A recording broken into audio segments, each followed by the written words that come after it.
Madam President, first, I would like to thank USG DeCarlo and Director General Grossi.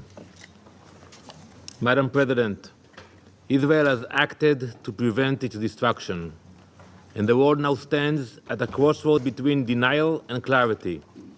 This is not only a defining moment for Israel, it is a defining moment for the global security order and for the credibility of the international system. As we speak, hundreds of ballistic missiles with conventional payloads are striking Israel's cities, neighborhoods, communities. They are striking population centers, not military bases, not Air Force bases, cities. Dozens are injured, 2 of them in a critical condition, and we are still following the news. Now take a moment and imagine if today that radical regime had nuclear warheads for those missiles.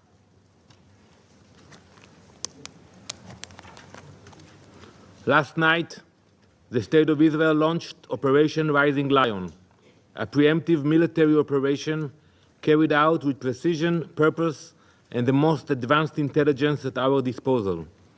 The mission was very clear: dismantle Iran's nuclear program, eliminate the architects of its terror and aggression, and neutralize the regime's ability to follow through on its repeated public promise to destroy the State of Israel. For years, Iran has declared its intent. Its leaders have spoken without hesitation. Less than a month ago, Supreme Leader Ayatollah Khamenei called a, quote, cancerous tumor that must be eradicated. IRGC commanders have vowed to, quote, open the gates of hell on Israel. This is a picture from the main square in Tehran. The streets of Tehran display a countdown clock.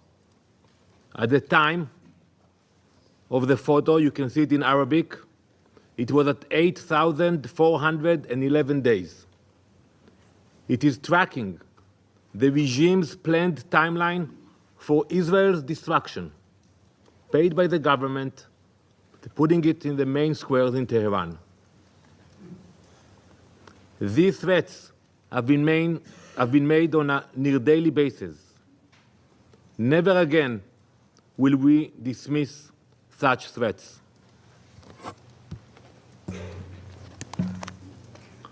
For too long, the world convinced itself that these were just words, that genocidal slogans and threats to erase us could be ignored or rationalized. But Israel has never had that luxury. We know our enemies. We know their ideology. And when a regime builds ballistic missiles, enriches uranium to near weapons grade, and openly declares its intent to destroy us, we believe them. We take them at their word. And we take action before it is too late. Colleagues, Israel did not act recklessly. We waited. We waited while Iran enriched uranium to 60%, a level with no civilian justification, and a level that brings the regime within days of a nuclear breakout. We waited while the IAEA reported that Iran had obstructed inspectors, destroyed monitoring equipment, and accelerated its covert special development program. We waited while Iran developed trigger mechanisms, detonation systems, and plans for warheads. We waited while its leadership actively recruited more nuclear scientists. We waited while Iran constructed a ballistic missile industry so large and sophisticated, and we can expose it now, that it was intended to challenge even the US and Russia in ballistic missile capabilities. They cannot deny it. We waited for diplomacy to work. We gave the international community time. We watched negotiations stretched on as Iran made forced concessions or refused the most fundamental conditions. All the while, Iran continued to build toward the unthinkable. Last night, the wait ended. Our operation targeted 3 layers of the threat. First, we eliminated the central figures of Iran's military and nuclear command. This included Mohammad Hossein Bagheri, chief of the armed forces, Hossein Salami, commander of the IRGC terror organization, and Jolam Ali Rashid, commander of emergency command. These men directed Iran's conventional military forces and terror forces. They coordinated the terror network that has plagued our region for decades. Think how many meetings you had here about the proxies of Iran in Yemen, in Lebanon, in Syria, in Gaza. Second, we struck Iran's military infrastructure, specifically the surface-to-surface missile array. Israeli Air Force fighter jets, guided by precise intelligence, completed a series of strikes against the Iranian regime's missile capabilities. Dozens of launchers, missile storage facilities, and additional military sites were destroyed. Late last year, Iran launched wave after wave of ballistic missiles at our cities. They deliberately targeted civilians. The destruction of these missile systems is a moral imperative. These are weapons with the capacity to reach thousands of kilometers. Leaving them in the hands of a radical regime, one that openly dreamed of wiping our nation off the map, was not an option. We will not hesitate. We will not relent. And we will not allow a genocidal regime to endanger our people. Third, we struck the core of the nuclear program, the underground enrichment facilities at Natanz. This facility was operating at a military-grade capacity.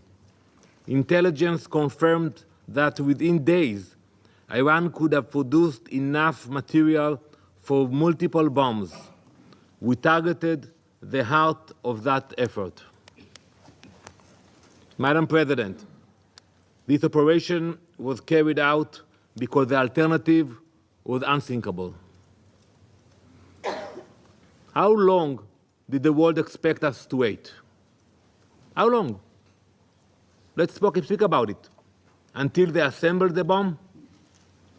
Until they mounted it on a Shahab missile? Until it was en route to Tel Aviv or Jerusalem, like the more than 100 missiles that they sent an hour ago? How long should we wait? And if anyone in this chamber still believes Iran would never use such a weapon, I invite you to remember October 7.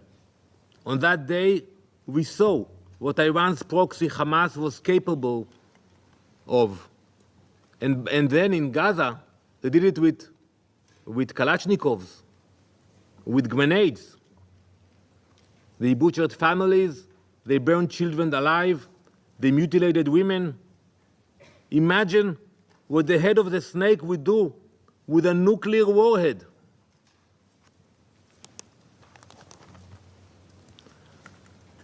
To that end, we uncovered intelligence revealing a multi-front plan directed by Iran, Hezbollah, and Hamas for a future assault on Israel. This one would be far more sophisticated than October 7. It envisioned mass missile launches, first from Iran, then from Lebanon, Syria, Iraq, and Yemen, followed by coordinated infiltrations of our borders. The plan was not aspirational, it was operational, and it was nearing execution.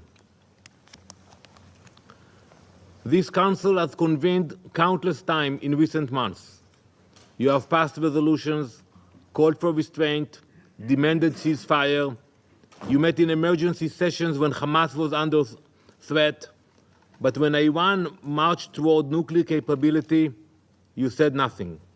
When they crossed line after line, you drew none of your own. So we acted. We acted to ensure our people alive. We acted so that Jewish children in Jerusalem will not wake up to the sound of air raid sirens triggered by a nuclear launch. We acted so that Iranian missiles will not carry radioactive payloads into civilian neighborhoods. We acted because history has taught us that silence is complicity and hesitation is fatal.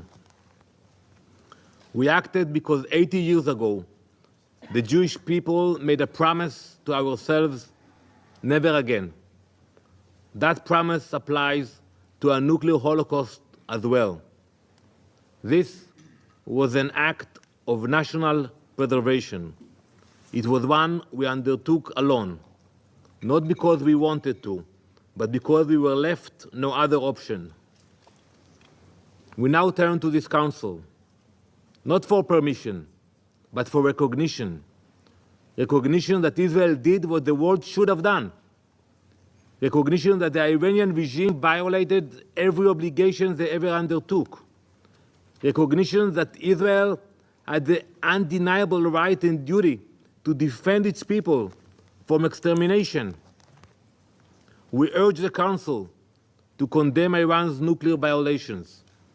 We urge the Council to finally acknowledge the existential threat Iran poses to the world.